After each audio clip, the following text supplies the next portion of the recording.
ठीक है, चश्मा थोड़ा गंदा हो गया, साफ कर लेते हैं। हरे कृष्णा प्रभु जी, प्रणाम। हरे कृष्णा। पहले चश्मा को साफ करेंगे तो भगवत गीता पढ़ने को आसान होगा।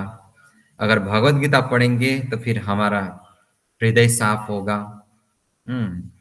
लेकिन हृदय साफ होने से पहले हमारा कान साफ होता है। है ना? बहुत लंबा प्रोसेस है, लेकिन एक ही साथ हो जाएगा। ओके, तो यहाँ पर हम लोग देख सकते हैं। क्या लगता है वो चैंटिंग करने वाला व्यक्ति कौन है? क्या लगता है अभय को छोड़कर?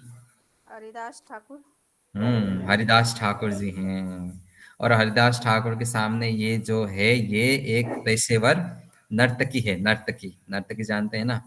जो बड़े बड़े जमींदार हो या साहूकार हो, पैसा वाला आदमी हो, उनके सामने जाकर हम्म पैसा लेती है, अपना नृत्य दिखाती है, नर्तक दिखाती है, अपनी कला दिखाती हैं। तो हम लोग जानते हैं हरिदास ठाकुर के जीवन में आ, एक बहुत ही अद्भुत घटना हुआ था। वो डेली 3 लाख नाम चैंटिंग करते थे, भगवान का नाम जप करते थे डेली। 3 लाख नाम जप।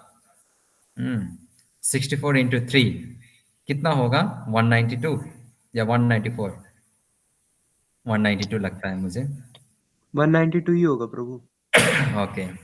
डेली हरिदास ठाकुर कितना राउंड करते थे? 192 राउंड करते थे। और हम लोगों का एक राउंड करने में फट जाता है, धरती हिल जाता है, दिमाग खराब हो जाता है। हाँ, 2 माला करने से तो बाप रे। 2 माला करना तो बहुत बड़ा काम कर दिया, ऐसा होता है भगवान का नाम जप करते हैं तो। आ, तो हरिदास ठाकुर दिन का 3 लाख नाम जप करते थे। तो इसके कारण हरिदास ठाकुर जी का वो बहुत प्रख्यात हो गए।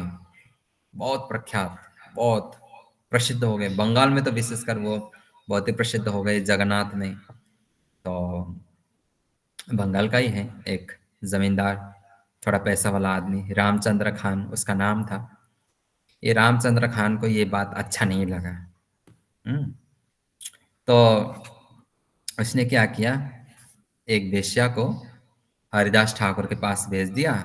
उसको आज्ञा दिया कि तुम्हारा काम है उसको लुभाना, और उसका जो नाम है उसको बदनाम करना, मतलब उसको जैसे भी करके तुमको बदनाम करना है, ठीक है? तो फिर ये वेश्या ने क्या एक प्लानिंग बनाया, ठीक है मुझे 3 दिन का टाइम दीजिए, 3 दिन के अंदर मैं उसको पटा लूंगा। हम्म इसलिए सुंदरता का घमंड भी नहीं करना चाहिए। हर कोई सुंदरता से ही नहीं पड़ जाता। तो फिर वेश्या को भी अपनी सुंदरता का थोड़ा अहंकार था। तो फिर उसने बोला 3 दिन का टाइम दीजिए। तो फिर वो रामचंद्र ने बोला कि किस तरीके से तुम उसको अपने वश में करोगे, किस तरीके से बदनाम करोगे? तो फिर उसने बोला कि मैं संध्या वेला जाऊंगा और उसके साथ थोड़ा इधर उधर की बात करूंगा, उसको बहलाऊंगा फुसलाऊंगा। फिर जब वो मेरा बात मानेगा, फिर जब उसके साथ मैं भोग करूंगा, और फिर मैं थोड़ा अपना कपड़ा, आधा अधूरा कपड़ा होता है, उस अवस्था में मैं जब रहूंगा तो मैं इशारा दूंगा, तो मेरे साथ आपका 4-5 पहरेदार या सेनापति वो भी जाएंगे। मैं इस तरीके से इशारा दूंगा, वो फटाक से आएगा और हम लोग को एकदम रेड हैंड पकड़ लेगा, रंगे हाथ पकड़ लेगा। इस तरीके का फिर आप लोग हम दोनों को बंदी बनाइए। इस तरीके से वो बदनाम हो जाएगा। तो फिर इस तरीके से वो लड़की ने प्लानिंग बनाया। तो फिर वो लड़की गया शाम के टाइम पे। और फिर यहाँ पर देखिए वो लड़की का पोज देखिए। अब ये ड्रेस तो बहुत ही लंबा लंबा है।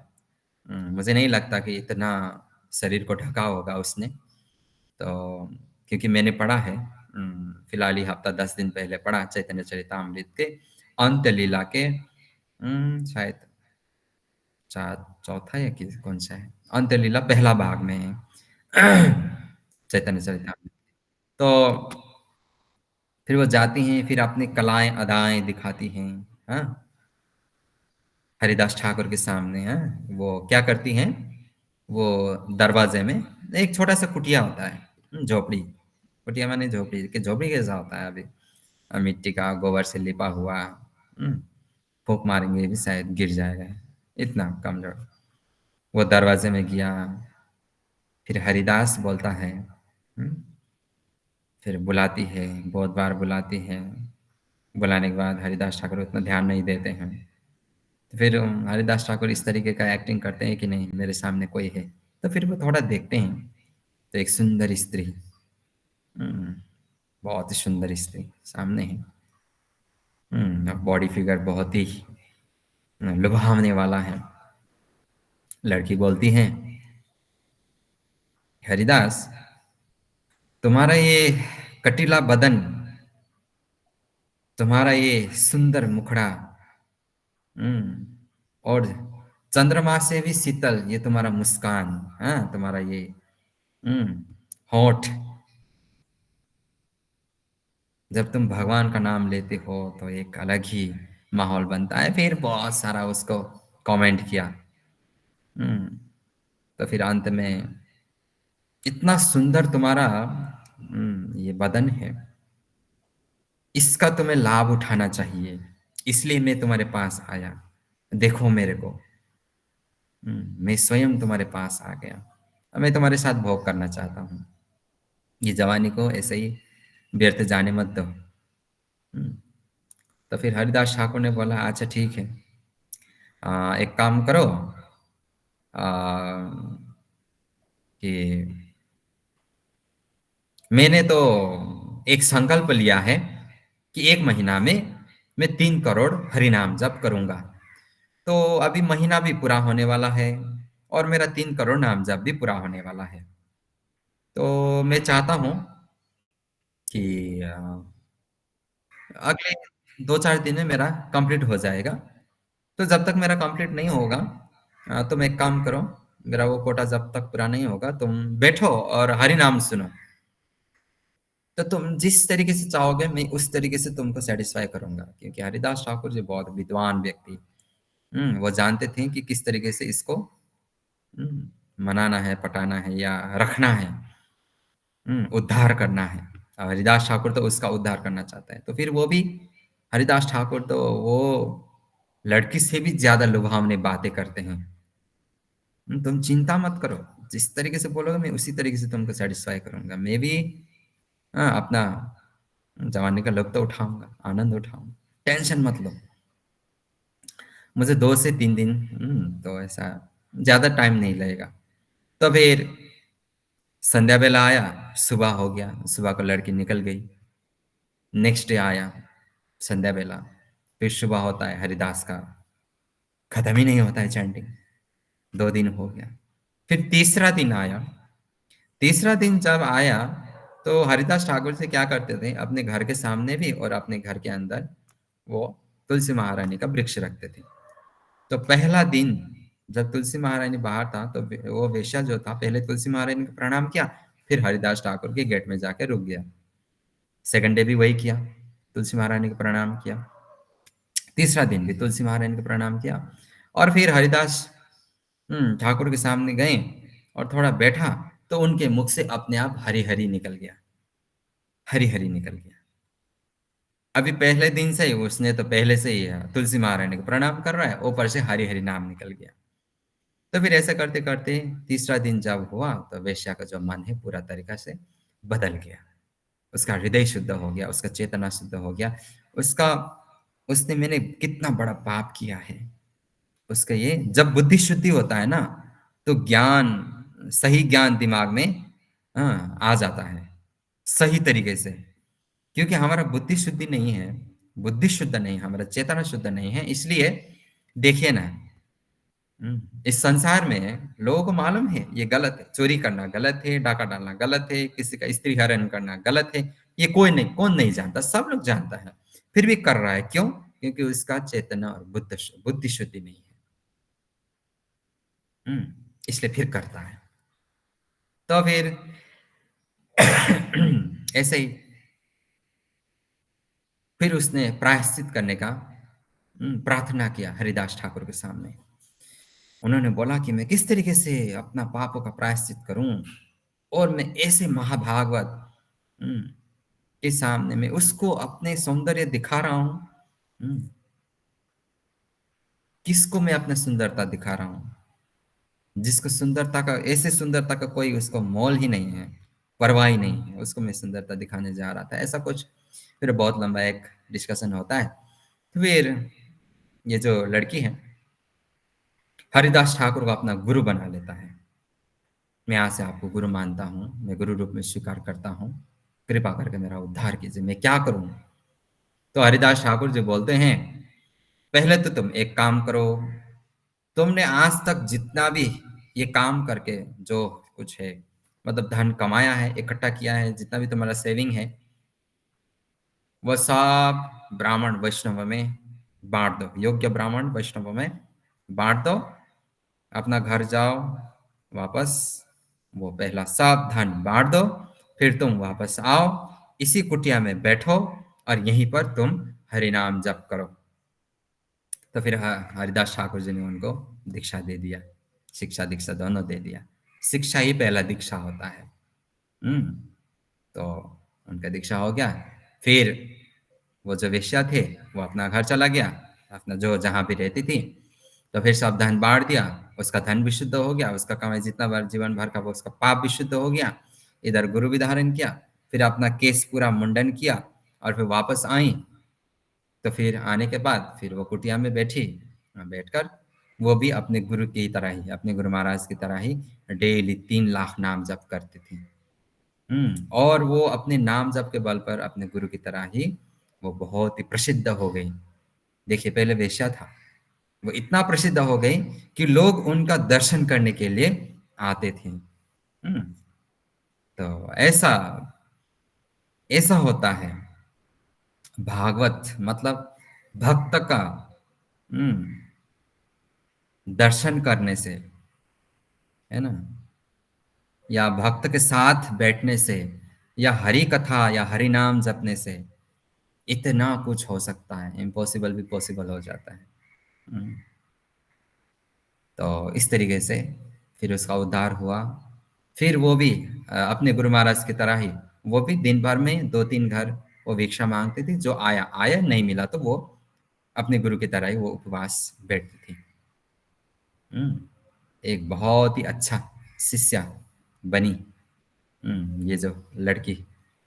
तो ये है हरिनाम जप का बल, और ये है भागवत महाभागवत भक्त का। ये होता है भक्त का स्पर्श से ही, भक्त लोग ये पारसमणि की तरह ही होता है, जिसको छुआ वो लोहा को सोना बना देता है ना। उसी तरीके से ये भक्त का वो होता है लक्षण।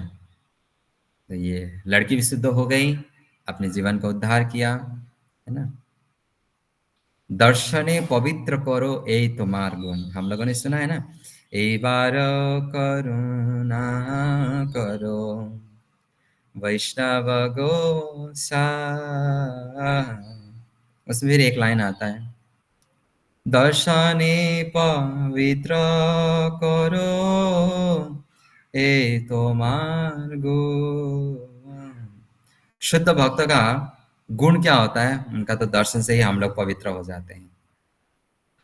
इसलिए मैं बोलता हूँ ना आप लोगों को, मंदिर हम लोग क्यों जाते हैं, वहां पर नर्तक दिखाने के लिए नहीं, नौटंकी करने के लिए नहीं। मंदिर हम लोग जाते हैं विशेषकर अपने गुरुजनों का दर्शन करने के लिए।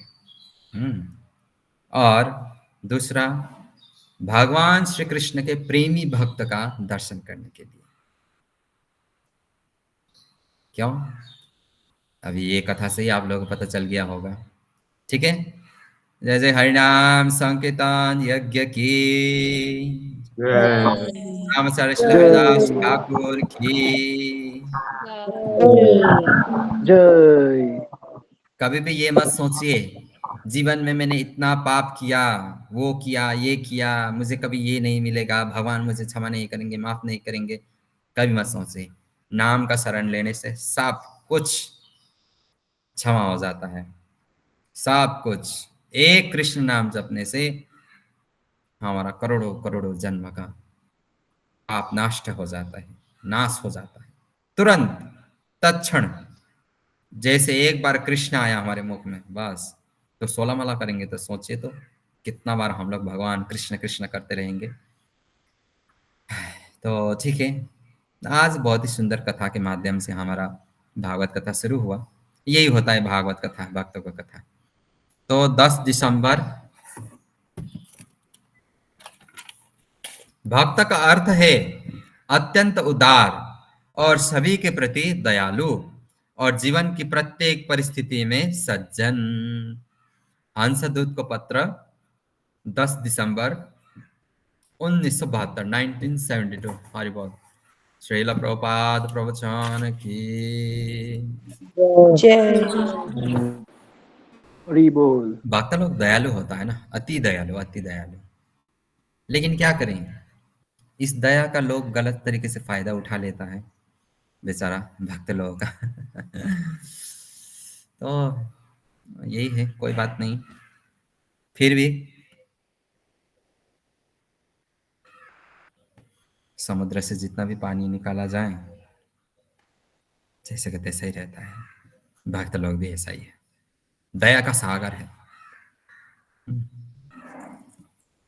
एक दिन तो, हाँ, एक दिन तो अवश्य उसका पश्चाताप होगा कि मैंने किसी व्यक्ति को लूटा, किसी व्यक्ति के साथ गलत आचरण किया। एक दिन तो अवश्य होगा, और उस दिन बहुत लेट हो जाएगा, देरी हो जाएगा समझने में, प्रायश्चित करने का मौका भी नहीं मिलेगा। ओके, तो आज हम लोगों का भगवत गीता का क्या है, भूमिका। ओके, तो सही भक्त लोग रेडी? हरि बोल। क्या हो बउआ बबनी सब, हरि बोल। आवाज निकालो। अच्छा ठीक है, देखिए कितना सुंदर फोटो है, भगवान अर्जुन को उपदेश दे रहे हैं। ठीक है, तो भूमिका में जो जो मंत्र आएगा हम सब उच्चारण करेंगे, ठीक है।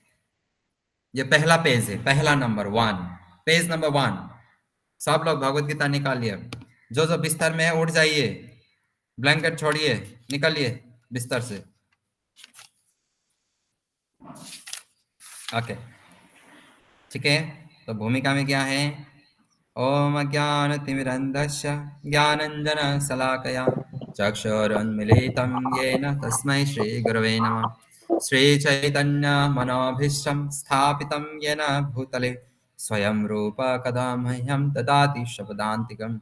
वन्देऽहं श्रीगुरो श्रीयुतपदकमलं श्रीगुरून् वैष्णवांश च। श्रीरूपं साग्रजातं सहगण रघुनाथान्वितं तं सजीवं सादयितं सावधूतं परिजनसहितं कृष्णचैतन्यदेवं श्रीराधाकृष्णपादान् सहगणललिता श्रीविशाखान्वितं च। हे कृष्ण करुणा सिन्धु दीनबन्धु जगत्पते गोपेश गोपिकान्त राधाकान्त नमस्तुते। तप्तकाञ्चन गौराङ्गी राधे वृन्दावनेश्वरी वृषभानुसुते देवी प्रणमामि हरिप्रिये। वाञ्छाकल्पतरुभ्यश्च कृपा सिन्धुभ्य एव च पतितानां पावनेभ्यो वैष्णवेभ्यो नमो नमः। जय श्री कृष्ण चैतन्य प्रभु नित्यानंद श्री अद्वैत गदाधर शिवासादि गौरभक्तवृंद। हरे कृष्णा कृष्ण कृष्ण हरे हरे, हरे राम राम राम हरे हरे। आगे श्री श्री मंगलाचरण की जय। जय। जय। ओके, जय। क्योंकि यहाँ पर भूमिका में ये जो मंत्र है एज इट इज मैंने आप लोगों को पढ़ा के सुनाया, लेकिन यहाँ पर प्रभुपाद का प्रणाम मंत्र मेंशन किया नहीं किया गया है, तो हम लोग अभी प्रभुपाद का प्रणाम मंत्र उच्चारण करेंगे, ठीक है। नमो विष्णुपादाय कृष्ण पृष्ठाय भूतले श्रीमते भक्ति वेदांत स्वामी निति नामिने नमस्ते सरस्वते देवे गौरवाणी प्रचारिणे निर्विशेष शून्यवादी पाश्चात्य देशतारिणे। जय श्रील प्रभुपाद की जय। हरि बोल। ओके, तो अभी भूमिका का पहला मंत्र देखिए वहां पर, ठीक है। वो मंत्र का अर्थ क्या है, हम लोग डेली ये पाठ करते हैं, तो उसका अर्थ क्या है। ओके, क्या बोलते हैं भक्त लोग, एक बार फिर से भगवद गीता और भगवान को प्रणाम करना चाहिए या नहीं? ओके, ठीक है। तो मेरे पीछे पीछे आप लोग प्रणति निवेदन करिए। ओके। ओम नमो भगवते वासुदेवाय। ओम ओम नमो भगवते वासुदेवाय। ओम नमो भगवते वासुदेवाय। ओम नमो भगवते वासुदेवाय। ओम नमो भगवते वासुदेवाय। ओम नमो भगवते वासुदेवाय। ओके। नारायणं नमस्कृत्यं नरं चैव नरोत्तमं देवीं सरस्वती व्यासं ततो जयमुदीरये। हरे कृष्ण। ओके।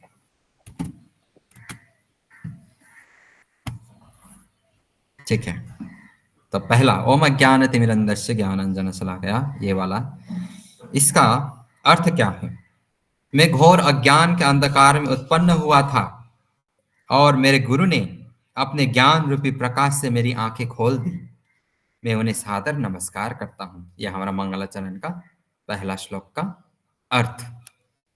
ये अर्थ जानने से हमें उसको मंत्र के प्रति और भाव बढ़ता है। उसके प्रति और भाव बढ़ता है कि नहीं? किसी के बारे में जानने से भाव बढ़ता है। भाव भाव नहीं, नेपाली में भाव का फिर अलग ही अर्थ होता है, भाव। मैं घोर अज्ञान के अंधकार से उत्पन्न हुआ था और मेरे गुरु ने अपने ज्ञान रूपी प्रकाश से मेरी आंखें खोल दी। मैं उन्हें सादर नमस्कार करता हूँ। श्रील रूप गोस्वामी प्रभुपाद कब मुझे अपने चरण कमलों में शरण प्रदान करेंगे, जिन्होंने इस जगत में भगवान चैतन्य की इच्छा की पूर्ति के लिए प्रचार योजना अथवा मिशन की स्थापना की है। तो हमारा ये कृष्ण भावनामृत हरे कृष्ण मूवमेंट या कृष्ण कॉन्शियस मूवमेंट का सबसे पहला जियो, ये मूवमेंट को चलाने वाला कौन है? मेन फाउंडर कौन है? श्रील रूप गोस्वामी। देखिए, वैसे महाप्रभु तो है, लेकिन महाप्रभु के बाद हमारे श्रीला प्रभुपाद है। जैसे कि यहाँ पर हम लोग देख सकते हैं, भगवान चैतन्य की इच्छा की पूर्ति के लिए मिशन, ओके, योजना। कौन सा मिशन? कृष्ण भावनामृत का मिशन। ओके। तो फिर नेक्स्ट मंत्र वंदे हम श्री गुरु श्रीयुत पदकमलम वाला, इसमें क्या है? इतना बड़ा इको होगा तो कैसे क्लास दूंगा मैं अपने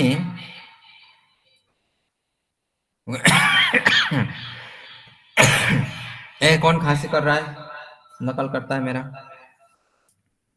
मैं अपने गुरु के चरण कमलों को तथा समस्त वैष्णवों के चरणों को नमस्कार करता हूँ। मैं श्रील रूप गोस्वामी तथा उनके अग्रज सनातन गोस्वामी एवं साथ ही रघुनाथ भट्ट, गोपाल भट्ट एवं श्रीलजीत गोस्वामी के चरण कमलों को सादर नमस्कार करता हूँ।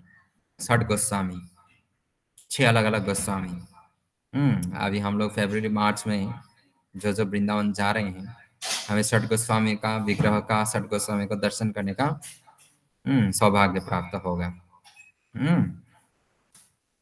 हाँ, ठीक बोला आपने, आकाशवाणी। मैं भगवान श्री कृष्ण चैतन्य तथा भगवान नित्यानंद के साथ साथ अद्वैत आचार्य गदाधर श्रीवास तथा अन्य पार्षदों को सादर प्रणाम करता हूँ।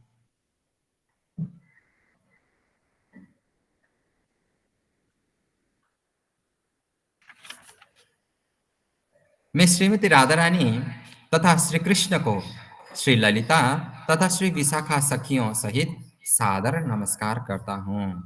जैसे यहाँ पर बंदे हम श्री गुरु, यहाँ पर आप लोग देखेंगे तो इस मंत्र में नित्यानंद नाम नहीं है। कहीं पर है नित्यानंद? नहीं है, नित्यानंद नहीं लिखा है। तो यहाँ पर नित्यानंद नाम कौन सा है? मैंने पहले पढ़ाया था। यहाँ पर कौन सा शब्द है जिससे हम लोग नित्यानंद प्रभु को पहचानते हैं? हाँ बोलो अभय। सावधूतम प्रभु। सावधूतम, अवधूत। अवधूत माने जो रस में डूबा हुआ हो, इसका बहुत अर्थ है। तो कृष्ण प्रेम रस या भगवान चैतन्य का प्रमुख वो पार्षद बोले या भक्त बोले या स्वयं महाप्रभु भी बोल सकते हैं। नित्यानंद इस अवस्था में है। और वो कृष्ण प्रेम में पागल है, पागल। अवधूत का एक अर्थ होता है पागल, जो मदमस्त रहता है अपनी धुन में। और नित्यानंद प्रभु जिनका नाम ही क्या है, नित्य आनंद। और नित्यानंद प्रभु कौन से नित्य आनंद में रहते हैं? चैतन्य की प्रेम, चैतन्य की भक्ति, चैतन्य महाप्रभु की, उनकी सेवा के नित्य आनंद में रहते हैं, वही है नित्य आनंद। और वो सबको यही नित्य आनंद प्रदान करते हैं, स्वयं भी रहते हैं, दूसरों को भी। तो सावधूतम, ये है नित्यानंद प्रभु। अब बाकी का सबका नाम मेंशन किया गया है। हे कृष्ण, आप दुखियों के सखा तथा सृष्टि के उद्गम हैं। आप गोपियों के स्वामी तथा राधा रानी के प्रेमी हैं। मैं आपको सादर प्रणाम करता हूँ। यह है हे कृष्ण करुणा सिंधु का प्रणाम मंत्र। उसके बाद आता है तप्त कांचन गौरांगी। मैं उन राधा रानी को प्रणाम करता हूँ जिनकी शारीरिक कांति पिघले सोने के सदृश हैं, जो वृंदावन की महारानी हैं। अब यहाँ पर राधा रानी को पिघले सोना बोल दिया तो माता जी लोग ज्यादा पैसे जमा करके चोरी छिपे सोने का हार बनाने की चेष्टा मत करिएगा। आप राजा वृषभानु की पुत्री हैं और भगवान कृष्ण के अत्यंत प्रिय हैं। और नेक्स्ट है वांछाकल्प। मैं भगवान के समस्त वैष्णव भक्तों को सादर नमस्कार करता हूँ। वे कल्प वृक्ष के समान सबों की इच्छाएं पूर्ण करने में समर्थ हैं। कल्प वृक्ष माने क्या? ये कल्प वृक्ष कहाँ मिलता है? गोलोक वृंदावन। दर्शनार्थी तो सुना होगा, गोविंदम आदि पुरुषम।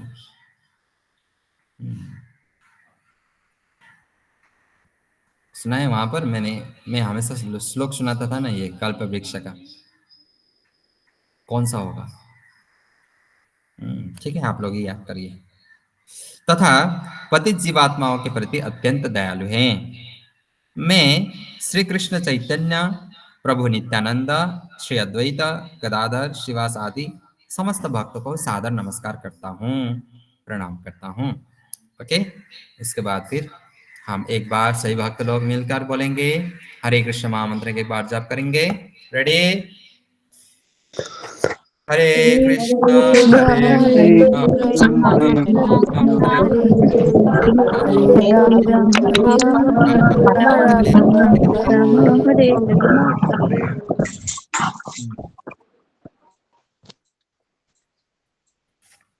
ओके, ठीक है। तो अभी हम लोग पेज नंबर 2 हो गया, अभी पेज नंबर 3 में जाएंगे, भूमिका का। वहां पर देखिए, भगवत गीता को गीतोपनिषद भी कहा जाता है।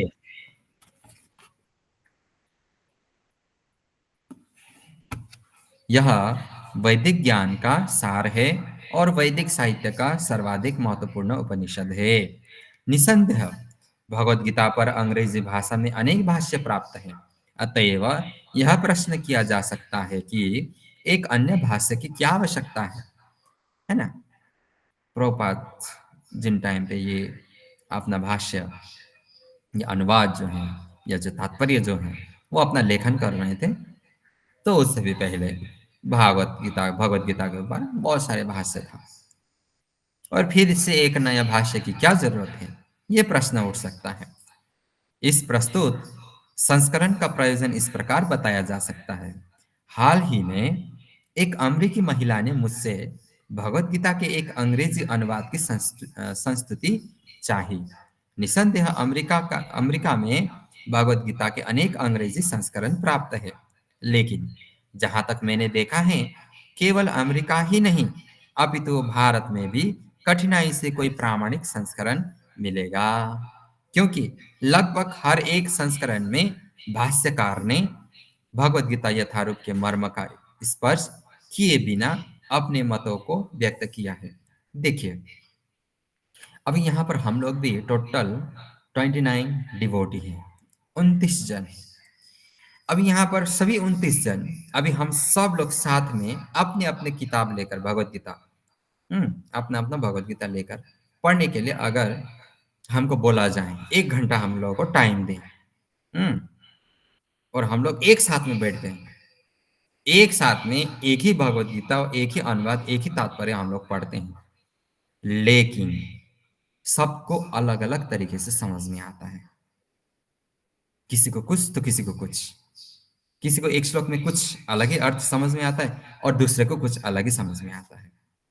हम्म तो प्रभुपाद यहाँ पर क्या बताना चाह रहे हैं कि भगवत गीता का मर्म अर्थात भगवत गीता का जो मूल भाव है या मूल सार जो है, कंक्लूजन क्या है उसका भगवत गीता का, भगवान क्या बोलना चाहते हैं वास्तविकता में, वो जाने बिना, उसको समझे बिना, उसने जो समझा वही फिर कमेंट करना शुरू कर दिया, फिर वही अपना मत के अनुसार भाष्य लिख दिया।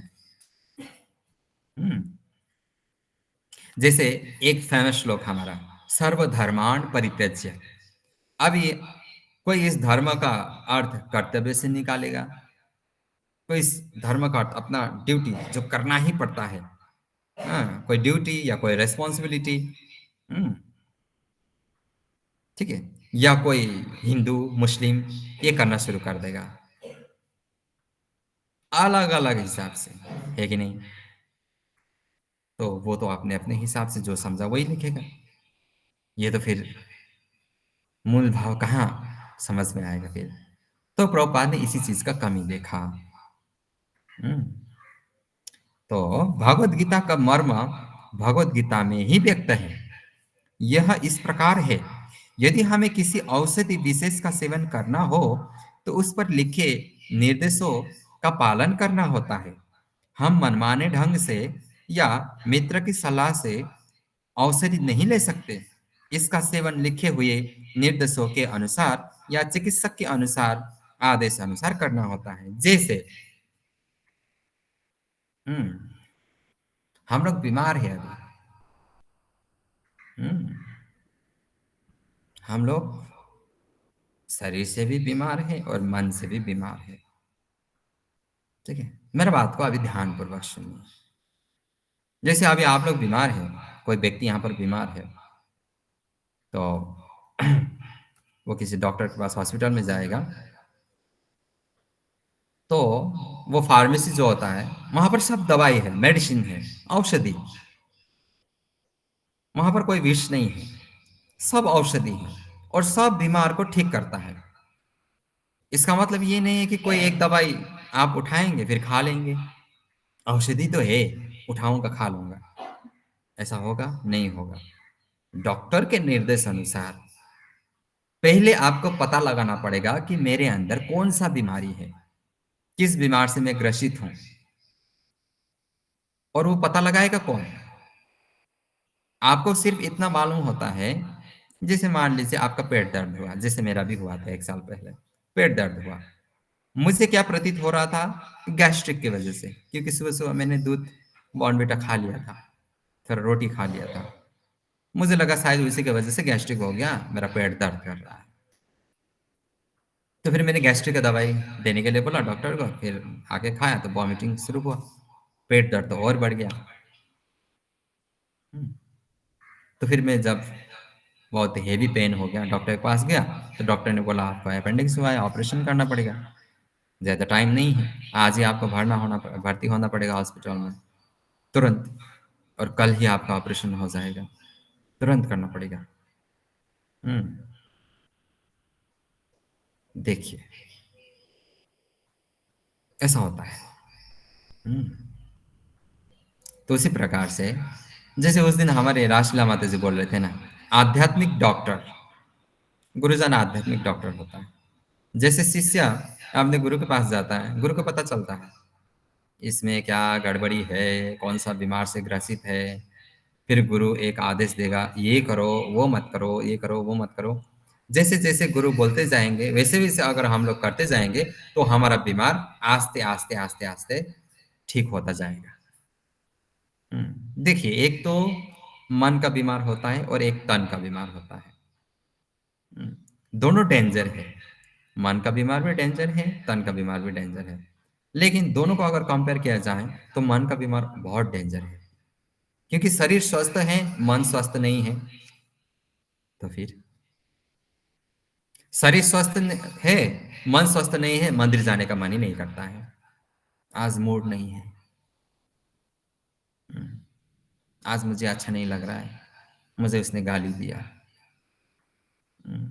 आज ये सुनना पड़ा, सुबह सुबह मेरा मूड खराब हो गया, मुझे मंदिर जाने का मन नहीं है, ये करने का मन नहीं है, मुझे खाने का मन नहीं है।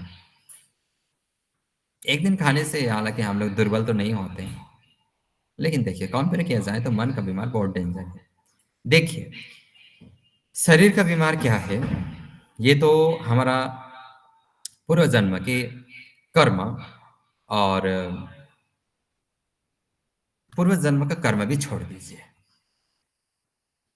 मैंने बोला ना, हम आप लोगों को मैं हमेशा रिपीट करता रहता हूँ, हमारा 4 प्रमुख समस्याएं में ये भी एक प्रमुख समस्या है। जितना भी कोशिश करें हम लोग बीमार होते ही हैं। जैसे मुझे बुखार आया, खांसी लग गया, मैं दवाई लेके आऊंगा, बुखार खांसी ठीक हो जाएगा, 2-3 महीने बाद फिर से हो जाता है। मैंने तो दवाई खाया था, हमेशा हमेशा के लिए बीमार ठीक होना चाहिए ना, एक नहीं, लेकिन फिर से मैं बीमार होता ही हूँ, या किसी ने कोई दूसरा बीमार मुझे लगता ही है। देखिए ये कष्ट हमें भुगतना ही पड़ेगा, क्योंकि हम लोगों ने भगवान का भजन नहीं किया, पिछले जन्म भी हम लोगों ने टाइम वेस्ट किया ऐसे ही, बस परिवार को पाला पोसा कमाया, ऐसो आराम से जिया, दुख कष्ट उठाया। परिवार को ही सब कुछ माना, माता पिता को ही सब कुछ माना, बच्चा लोगों को ही सब कुछ माना, इसी में घर को ही सब कुछ माना। घर में ही सीमित रहें, फिर से जन्म हुआ तो फिर जन्म मिला, जन्म के साथ साथ हमें मृत्यु भी मिलेगा, उसके पहले हमें बीमार भी मिलेगा और बुढ़ापा भी मिलेगा। ये फोकट में आता है, खरीदने का जरूरत नहीं।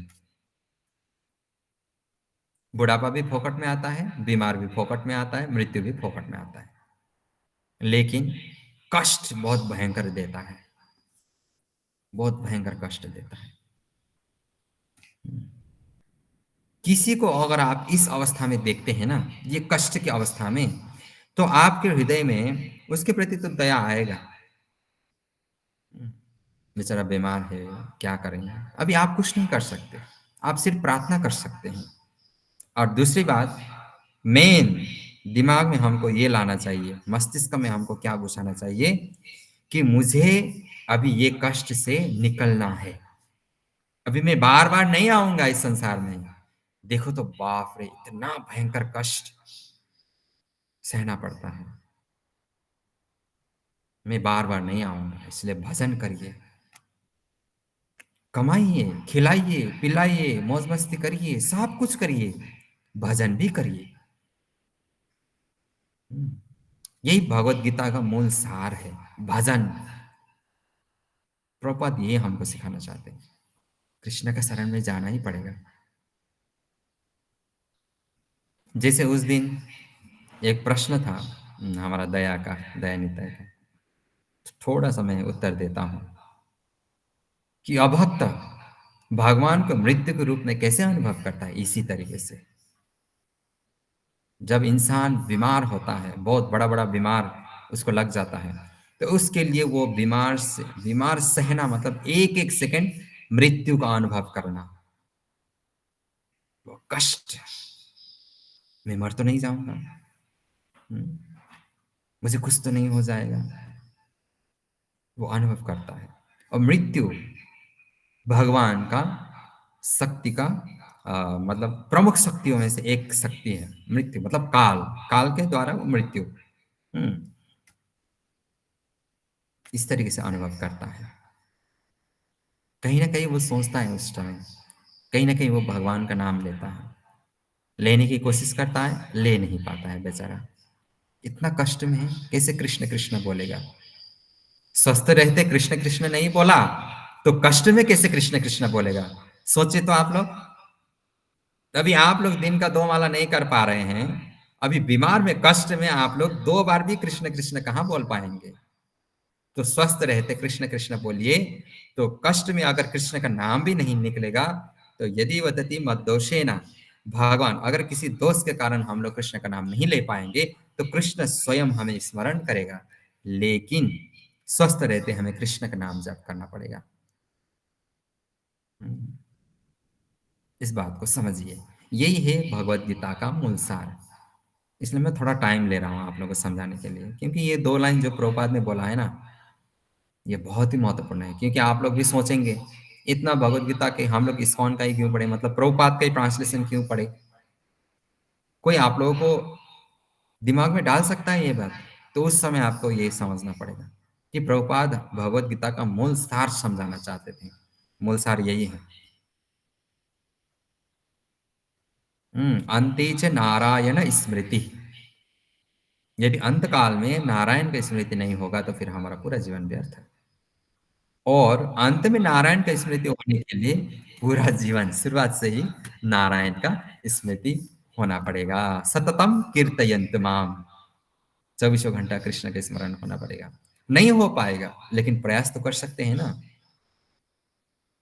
जैसे एक प्रेमी प्रेमिका एक दूसरे को प्रेम करता है, तो कितना मिस करता है, एक दूसरे को कितना याद करता है। तुम्हारी याद आ रहा था, फिर मैसेज छोड़ देता है। अभी तो अपना फीलिंग्स हम लोग एक स्टिकर के थ्रू ही एक्सप्रेस कर देते हैं। हाँ, जैसे अगर किस भेजना चाहते हैं, तो फिर एक छोटा सा येलो कलर का इमोजी आएगा, उसका जो लिप्स है वो थोड़ा करके होगा, फिर उसके ऊपर छोटा सा पाना होगा, भेज देते हैं, है कि नहीं?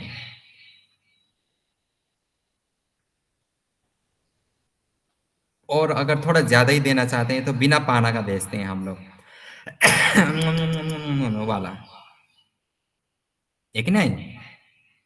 देखिए, हमारा फीलिंग्स टेक्नोलॉजी ने खा लिया है। हम्म,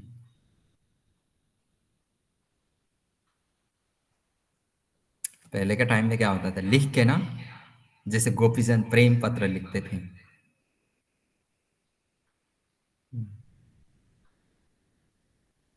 गोपीचंद कैसे पत्र लिखते थे कृष्ण को? हम्म, कैसा वो, जैसे गोपी गीत में भी हम लोग श्रवण कर सकते हैं ना, सुन सकते हैं। गोपी लोग पढ़ा लिखा नहीं है, गोपी गीत का भाव देखिए, सबसे उच्च कोटि का। जयति तेदिकम आप लोगों ने सुना होगा। वहां पर आप लोग अनुवाद पढ़ेंगे तो हमारा हमारा दिल पिघल जाएगा। कृष्ण का हृदय क्यों नहीं पिघलेगा? गोपीजन क्या बोलते हैं, हे कृष्ण, हे नंद नंदन, हे हमारे प्रिय, तुम्हारे बिना एक क्षण, एक पल भी हमें सांस लेना ऐसा लग रहा है कि इस छाती को कोई बहुत बड़ा भार उठा रहा है।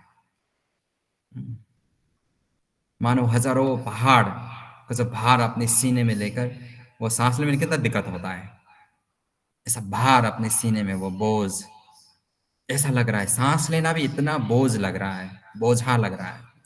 कृष्ण को देखे बिना, देखिए भाव किस तरीके से लिखा जाता है। अभी तो सब इमोजी, ये शॉर्टकट, सब कुछ शॉर्टकट। कुछ प्यार का फीलिंग्स बोल देना है तो इमोजी भेज देते हैं। मैं भी भेजता हूँ ना, आप लोग देखते हैं, कोई कोई कुछ कुछ बोलता है तो फिर उल्टा में फूल छिड़क रहा है ऐसा वाला मैं भेज देता हूँ, हरी बोल करके भेज देता हूँ भक्त लोगों को मैसेज में।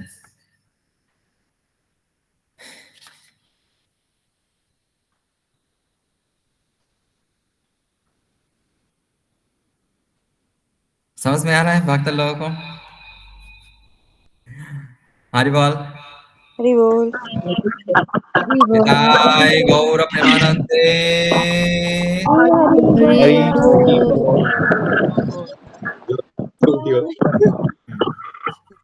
ओके।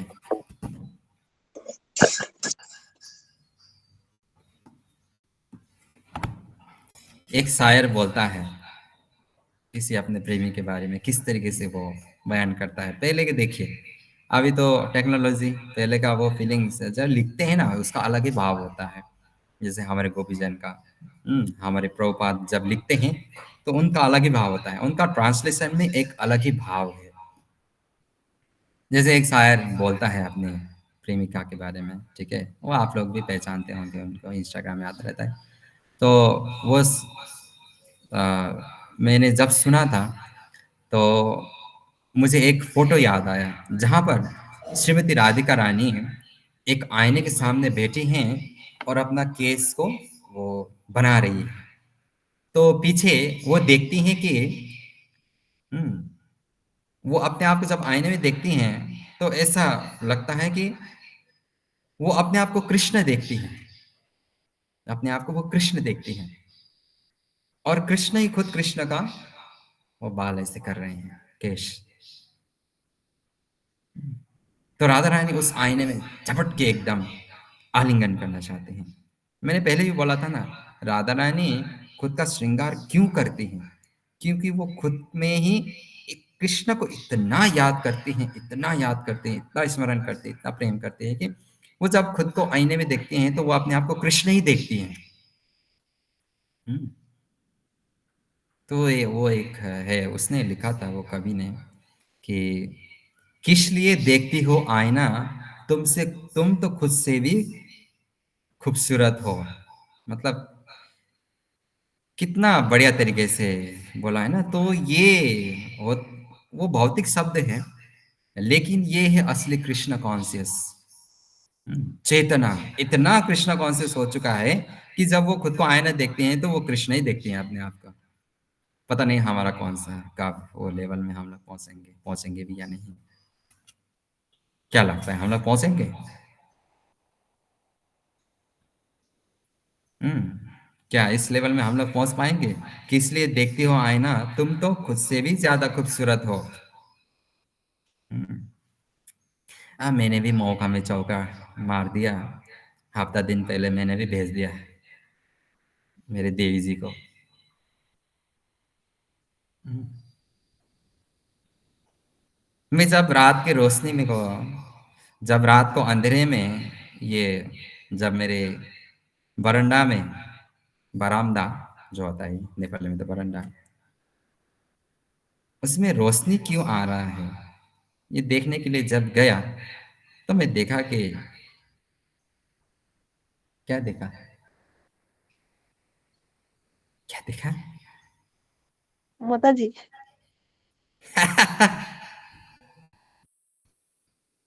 नहीं प्रभु जी, चांद से रोशनी लेकर आए हैं ना प्रभु जी। ओके। तो मैंने देखा कि धरती में एक ही साथ में दो दो चांद कैसे, हम्म, एक तो आकाश में और एक मेरे सामने। मैंने भी मार दिया। इतना खुश हो गई, इतना खुश हो गई। ब्रेकफास्ट में आलू पराठा आ गया। तो कभी कभी मैं शायरी ट्रांसफर कर देता हूँ उसके इंस्टाग्राम में। तो ये होता है भाव।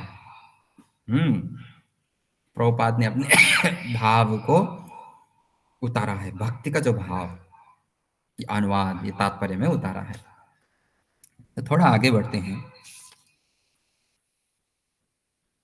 जैसे औषधि के बारे में हम लोगों ने सुना, तो देखिए, जीवन मिला है, किसी ना किसी प्रकार से तो हमें कष्ट मिलेगा ही मिलेगा। हम नहीं भाग सकते। हम लोगों ने लिखा है ना, पढ़ा है ना पहले ही, त्रिताप क्लेश, आदि भौतिक, आदि दैविक और आदि आत्मिक या आध्यात्मिक। भुगतना ही पड़ेगा, लेकिन हमें शिक्षा लेना पड़ेगा कि मैं अब दोबारा इस संसार में नहीं आऊंगा।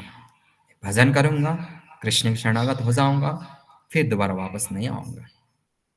ये जीवन मेरा अंतिम जीवन होगा। हमें एकदम दृढ़ संकल्प के साथ हमें आगे बढ़ना होगा, भजन करना होगा। सबको अपना अपना कर्मफल भोगना ही है, भुगतना ही पड़ेगा। लेकिन हाँ, दूसरा जन्म का हम लोग भुगतने से बच सकते हैं। ये समझ सोचे, भजन ना करने वाला व्यक्ति देखिए बिंदास कहीं होटल में भी खाने को मिलता है, रेस्टोरेंट में भी जाके खा सकता है, ट्रैवल करता है, कोई दिक्कत नहीं, इधर जाते घूमने के लिए कोई दिक्कत नहीं। हम भक्त लोग पहले से ही खाने के बारे में सोचना पड़ता है, वो बंदोबस्त करना पड़ता है। नहीं, इतना छोटा कष्ट के लिए, मतलब इतना छोटा सा प्रॉब्लम के लिए अपना भजन मत छोड़िए, अपना भक्ति मत छोड़िए। प्रभु कुत्ता भी तो कचड़े में से खा लेता है, हाँ, इंसान ही तो। वही। ये सुनने में बहुत ये सुनने में बहुत अच्छा नहीं लगता है, लेकिन वास्तविकता यही है जो अभी प्रभु जी ने बोला। कुत्ता भी तो कचरे से ही उठा के खा लेता है, फर्क है ना। मधुमक्खी और मक्खी में बहुत अंतर होता है। मक्खी और मधुमक्खी दोनों में मक्खी शब्द है, लेकिन मधुमक्खी और मक्खी में बहुत अंतर है। जैसे हंस और राजहंस, इसमें बहुत फर्क होता है, सुनने में एक ही है। ठीक है, एक ही है। हंस कहाँ जाता है, हंस कहाँ जाता है, कचरे में जाता है, नाले में खच खच खच खच खच खच खच खच खच खच खच खच करता है। उसमें से क्या खाता है, अर्थवर्म, वो बड़े वाला आता है ना, कीड़ा खाता है। राजहंस का क्वालिटी क्या होता है, वो सिर्फ कुंड में जाता है जहां पर कमल पुष्प खिला हुआ हो। जैसे आज भी हंस दूत को पत्र ही लिखा था प्रोपाद ने। राजहंस का क्वालिटी मालूम है क्या है, दूध और पानी एक साथ में दे वो सिर्फ दूध खाएगा, वो एक अलग कर सकता है। ये डिवाइन क्वालिटी होता है उसमें, और वो सिर्फ साफ जगह पे बैठता है। जैसे हम लोग भागवतम में सुन सकते हैं, वो अलग अलग नदी का वहाँ पर वर्णन मिलता है, मतलब कुंड का, तो नदी स्थल का। तो वहाँ पर राज हंसों के, मतलब हंसों के बारे में थोड़ा ये बताया जाता है, वर्णन मिलता है वहाँ पर। ही मिलता है, कुत्ता बिल्ली का वर्णन मिलता है, हाथी का, ऊँट का, घोड़े का, गधा का। और हम लोगों को भागवतम में क्या क्या बोला गया है, गधा, ऊँट, सुअर, कुकुर, बंदर। सबसे बढ़िया क्वालिटी हमारे अंदर होता है बंदरों का। दूसरा घर बनते हुए नहीं देख सकते ना हम लोग। दूसरा नाम कमाएगा, थोड़ा पैसा कमाएगा, थोड़ा ऊपर उठेगा, हमको, हमसे देखा नहीं जा सकता, सहा नहीं जा सकता, है कि नहीं। हम भी फिर गधे की तरह उसी की तरफ बनना चाहते हैं, और फिर अपनी खुशियों को, सब कुछ को दांव में लगाकर उसके बराबर आना चाहते हैं। और ये हमारे जीवन का सबसे बड़ा गड़बड़ी। हम्म देखिए, हमारे हाथ में कुछ नहीं है, इसीलिए तो प्रभुपाद ने बोला हमारे हाथ में कुछ नहीं है, इसलिए सब भगवान के हाथ में छोड़ दो। जैसे एक बात आप लोग नोटिस करिए, ठीक है, सब लोग ध्यानपूर्वक सुने, एक बात को आप याद कीजिए। एक बच्चा के लिए उसका सबसे बड़ा डर होता है, पुत्र हो या पुत्री हो, सबसे बड़ा डर होता है अपनी मम्मी या अपनी माता को या अपने पिता को गवाना, है कि नहीं।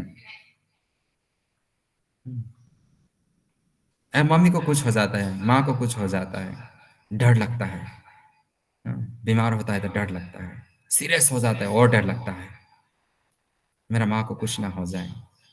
लेकिन हमको ये बात भी मालूम है एक दिन माँ मुझे छोड़ के जाएगा, वो भी, उसको भी मरना पड़ेगा, लेकिन हम उनको, वो मरेंगे, ये बात को दिमाग में भी नहीं लाना चाहते, है कि नहीं। एक दिन मैं भी मरूंगा, ये भी बात दिमाग में हम लोग नहीं लाना चाहते, डर जाते हैं, घबरा जाते हैं। लेकिन एक दिन छोड़ के जाएगा अवश्य,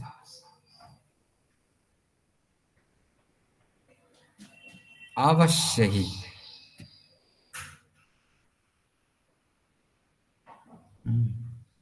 तो ये हमें समझना पड़ेगा, ये चीज हमें और दुख देता है। एक दिन सबको जाना है। हाँ, मुझे खुद को तो जाना है, मेरे सामने वाला तो जाएगा ही जाएगा, मुझे ही तो जाना है। सामने वाला क्यों नहीं जाएगा? उसको भी जाना है, मुझे भी जाना है, लेकिन हाँ, वो जहां जाएगा मैं वहां नहीं जाऊंगा। मैं भगवान के पास जाऊंगा, मेरे असली माता पिता के पास जाऊंगा, मेरे असली प्रेमी, मेरे असली असली पति के पास जाऊंगा। ये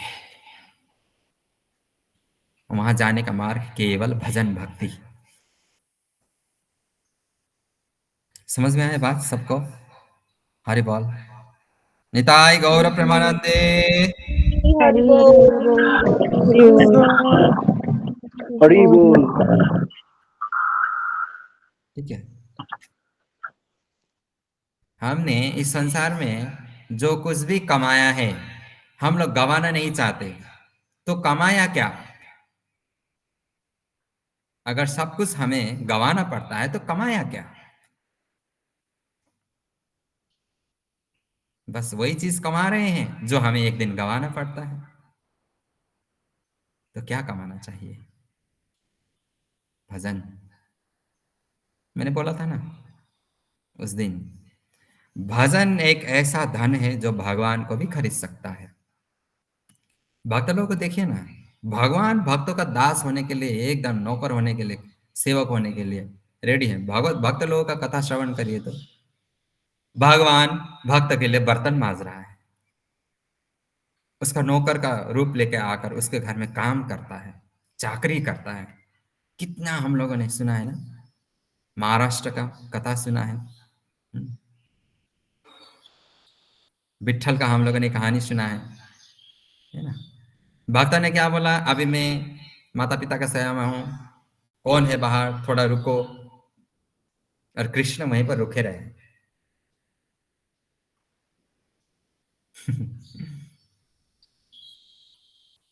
देखिए कैसे भजन, क्योंकि भक्त के पास वो धन होता है। अब भजन कभी हम लोग को गंवाना नहीं होता है, कभी खत्म नहीं होता है ये। कभी हम लोग, हमारे एक बार कमाया, कभी ये खत्म ही नहीं होगा। भजन छोड़कर हम जो कुछ भी कमाते हैं एक दिन सब खत्म, सब छोड़ के जाना पड़ता है। जहां से कमाया वहीं से छोड़ के जाना पड़ता है, या उससे पहले। इसीलिए भगवत गीता पढ़ना बहुत जरूरी है, भगवान के शरण में आना बहुत जरूरी है, थोड़ा बहुत भजन करना बहुत जरूरी है, थोड़ा बहुत नहीं, बहुत। और भजन करने के लिए हमें कोई किसी नियम की आवश्यकता नहीं, कुछ छोड़ने की आवश्यकता नहीं। सब आज तक आपका डेली रूटीन में जो कुछ चल रहा है वैसे जैसे कि तैसे चलाइए। बस कम से कम सुबह 1 घंटा, या वो 1 घंटा भी नहीं निकाल सकते तो आप एक काम करिए, दिन भर 24 घंटा आप जो कुछ भी करते भगवान को याद करते करते करिए। खाना पका रहे हैं, गुनगुनाइए, हरे कृष्णा कृष्णा कृष्णा हरे हरे, हरे राम हरे राम राम राम हरे हरे। उस दिन मैंने बोला था ना, गोपीजन दूध मथ रही है, क्या गाती है, गुनगुनाती है कृष्ण को। नमामि नंदनंदनम, नमामि नंदनंदनम, नमामि नंदनंदनम, नमामि नंदनंदनम। बर्तन मांजती हैं, कपड़ा धोती हैं, पति का सेवा करती हैं, क्या गुनगुनाती हैं? नमामि नंदनंदनम, नमामि नंदनंदनम, नमामि नंदनंदनम, नमामि नंदनंदनम। बस कुछ छोड़ने की आवश्यकता पड़ी नहीं। ये भ्रम है, ये साधु बन गया, वो हो गया, थोड़ा तिलक धारण किया, साधु बन गया, शादी नहीं कर सकता, बच्चा पैदा नहीं कर सकता, घर को छोड़ना पड़ता है, वृंदावन जाना पड़ता है। नहीं, भक्त घर को ही वृंदावन बनाता है। भक्त अपने हृदय को ही वृंदावन बनाता है, उसको वृंदावन जाने की आवश्यकता नहीं है। और जहां भक्त जहां जहां वही वृंदावन, कृष्ण जहां वही वृंदावन। कृष्ण कहाँ? नाहं तिष्ठामि वैकुंठे योगिनां हृदयेषु वा यत्र गायन्ति मद्भक्त तत्र तिष्ठामि नारद। जहां पर भक्त लोग मेरा कथा करता है, मेरा गुणगान करता है, मेरा भजन करता है, मेरा नाम लेता है, मेरा स्मरण करता है, वहीं पर मेरा वास होता है। और भगवान का जहाँ वास होता है वही वृंदावन। क्योंकि भगवान का संकल्प लिए वृंदावनम परित्यज्य पद्मकं न गच्छति। भगवान वृंदावन छोड़कर एक कदम भी कहीं नहीं जाते। तो भगवान जहाँ विराजमान वही वृंदावन। और वृंदावन कहाँ? जब भक्त लोग। कितना सिंपल सी बात है। इतना सिंपल फॉर्मूला को हम लोग नहीं समझ पा रहे हैं, भगवान बता रहे हैं। बहुत सिंपल फॉर्मूला है। मेरा नाम का शरण लो। तेषाम सतत युक्ता नाम 10.10 भजताम प्रीतिपूर्वकम। भजताम, भजो प्रीतिपूर्वक। हरे कृष्ण महामंत्र का जप करिए, लेकिन उसमें एक टेस्ट डालना है। क्या? प्रेम। प्रेम डालिए। और ये प्रेम कैसे विकसित होगा? जब हम भगवान को जानेंगे। किसी को जाने बिना प्रेम विकसित नहीं हो सकता। जैसे एक व्यक्ति है, उसका आपने सिर्फ फोटो देखा, उसके बारे में कुछ नहीं जानते, नाम ठिकाना, था ठिकाना, जगह क्या, कहाँ क्या करता है, कहाँ घूमता है, क्या क्या अच्छा है बुरा है, कुछ नहीं जानते, उसके गुणों के बारे में नहीं जानते, कैसे प्रेम होगा? जब उसके साथ समय बिताएंगे, उसके बारे में जानेंगे, उसका जानकारी लेंगे, उसका गुणों के बारे में जानेंगे, तब प्रेम आस्ते आस्ते आस्ते आस्ते विकसित होगा। जैसे रिलेशनशिप में भी तो ऐसा ही होता है ना। फटाक से पहले दिन में तो ट्रू लव नहीं होता है। क्या हुआ है आप लोगों का? हम्म। तो पहले देखते हैं, अच्छा लगता है, फिर उससे बातें करना शुरू करते हैं, फिर अच्छा अच्छा बातें करते हैं, बहलाते पूछ लेते पटाते हैं। फिर अंत में जाके फिर गुलाब लेके आते हैं। फिर घुटने के बल प्रपोज करते हैं। कोई पार्क में करता है, कोई रास्ते में करता है, कोई दोस्त लोगों के सामने हीरो बनता है। हम्म।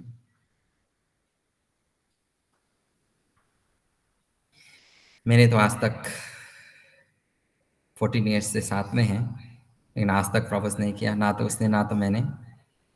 वो मुझे बोलती हैं, हाँ मतलब वो क्या बोलते हैं, डेली आपको फूल ला के देना पड़ेगा। अभी तो हम लोग ठीक है, ठीक ठाक है, लेकिन जब बाद में हमारा खुद का अपना घर होगा, हम लोग बैठेंगे, तो आपको डेली मुझे फूल ला के देना पड़ेगा।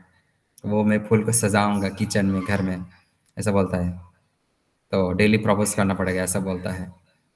लड़की लोग ये क्या क्या सोचती है, इतना दिमाग हम लोग का नहीं चलता है। तो मैं उसको एकदम शुरू दिन से, हम लोग का तो बिना ऐसा प्रपोजल के ही शुरू हो गया, एक दूसरे को जाना समझा, कब शुरू हो गया पता भी नहीं चला। लेकिन मैंने उसको एक, मतलब जब वो ये बात करती है, तो हमेशा उसको एक ही बात समझाता हूँ। मेरा तुमको प्रपोज करना मतलब, जब तक मैं जीवित हूँ, जब तक मैं जीवित हूँ तब तक तुम ही रहोगे, और जब तक मैं जीवित हूँ, हाँ, मेरा इकलौता प्यार तुम ही होंगे, और जब तक मैं जीवित हूँ बस तुमको ही प्यार करूँगा, और मैं कभी तुमको नहीं छोड़ूंगा। हैं, और हमेशा तुम्हारे साथ में रहूँगा, तुम्हें सपोर्ट करूँगा, ये वो, यही असली प्रपोजल है। मुझे तो ऐसा लगता है। साथ देना, चाहे माता पिता हो या बच्चा हो, या दोस्त हो, ये सच्चा प्रपोजल है। मुझे ऐसा लगता है, प्रपोज करने की जरूरत नहीं। प्रपोज करना ही है तो एक बात का प्रपोज करिए। पहला दिन हो या दूसरा दिन हो या बीच का दिन हो या आखिरी दिन हो, कि मैं हमेशा तुम्हारे साथ रहूंगा, जब तक जीवित हूँ हमेशा तुमको साथ दूंगा, और हम लोग साथ में आगे बढ़ेंगे। जब तक भगवान ने हमको जीवन दिया है, आयु दिया है, तुमको कितना दिया, मुझे कितना दिया मालूम नहीं, लेकिन जब तक हम लोग साथ में हैं, साथ में रहेंगे और आगे बढ़ेंगे एक दूसरे को साथ देते हुए। यही सच्चा प्रपोजल है। ये मेरा मानना है। अभी आप लोगों का और अपना अपना सिद्धांत होता है। ठीक है। तो भगवान के साथ भी ऐसा ही होता है, हमें भगवान के ऊपर भी ये प्रपोजल रखना पड़ता है। जैसे मैं हमेशा सुनाता हूँ ना आप लोगों को, पहले के टाइम में क्या होता है या अभी भी कोई पसंद आ गया तो किसी को माध्यम बनाते, या उसका दोस्त को, भाई को, फिर उसको लेटर भेजते हैं या मैसेज भेजते हैं, दीदी को बोल देना, तुम्हारे होने वाली चाची को बोल देना, तुम्हारे होने वाले भाभी को बोल देना, ऐसा ऐसा फिर लेटर भेजते हैं, मैसेज भेजते हैं। अभी तो व्हाट्सएप है, फ़ोन है, डायरेक्ट कुछ ना कुछ तो माध्यम होता ही है। अभी फ़ोन हो गया माध्यम, पहले हम लोग मतलब बच्चा लोग होता था माध्यम, अभी फ़ोन हो गया है, फ़ोन के माध्यम, फ़ोन में भी व्हाट्सएप या फेसबुक या इंस्टाग्राम, हाँ, आस्ते-आस्ते मीठी-मीठी बेकी-बेकी बातें करके अपना बना लेते हैं। एक माध्यम चाहिए। माध्यम के बिना कैसे पता चलेगा कि सामने वाला आपको प्यार करता है या नहीं? माध्यम चाहिए। उसी प्रकार से कृष्ण को भी प्रेम करने के लिए या कृष्ण के प्रति भी शरणागति, ये प्रपोज़ल है, भगवान के शरण में जाना, यानी कि कृष्ण से प्रेम करना। तो वो प्रपोज़ल पहुँचाने का काम करता है हमारे गुरुजन। तो पहले गुरु के पास जाना पड़ेगा। गुरु के पास जाइए, मैं कृष्ण को अपने जीवन में लाना चाहता हूँ, कृष्ण के साथ संबंध जोड़ना चाहता हूँ। मुझे क्या करना चाहिए गुरुदेव और मुझे क्या नहीं करना चाहिए? कृष्ण को क्या पसंद है, कृष्ण को क्या पसंद नहीं? ये चीज़ हमें समझना पड़ेगा। और फिर हमारे गुरुदेव कृष्ण के प्रति, हाँ, आपका एक प्रेमी आया है, ऐसा-ऐसा बोल रहा है, ये है, अभी आपका मर्ज़ी, क्या करेंगे? अभी देखिए, मेरा लाज रख दीजिए। आपको तो उसको एक्सेप्ट करना ही पड़ेगा। अब भगवान तो पहले से ही हम लोगों को एक्सेप्ट करने के लिए रेडी हैं। हम हैं कि भगवान को छोड़ के सबको एक्सेप्ट करने के लिए आतुर हैं। ठीक है? तो इसलिए ये बात को थोड़ा समझना चाहिए। ये है भगवत गीता का मर्म, मूल बात, मूल सिद्धांत। कृष्ण से प्रेम करना, कृष्ण से संबंध जोड़ना।